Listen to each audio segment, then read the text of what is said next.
Welcome to Penrose Learning, where we make understanding easy. You start right now by confirming your iPhone model and iOS version so you know which battery firmware applies.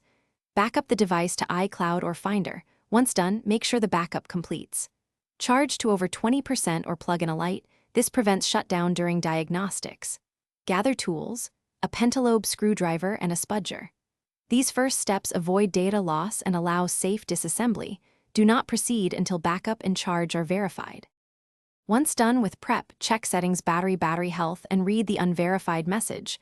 Note any serial mismatch. Power the iPhone fully off. Remove the display gently, work slowly to avoid tearing flex cables, and disconnect the battery connector. Document connector positions with clear photos. This helps if connectors look similar. Install a genuine or correctly matched replacement battery, seat it fully, reconnect the battery and display. Then torque screws to original positions before reassembly, so the device recognizes the new component.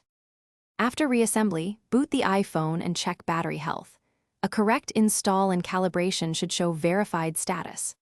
To calibrate, charge uninterrupted to 100%, then use the phone until it shuts down and recharge to 100% again. This helps the system measure capacity accurately.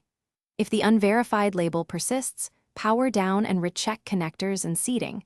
Once connectors are confirmed, consider reflash options if you have tools, or take it to Apple-authorized service. This single troubleshooting step resolves most recognition errors.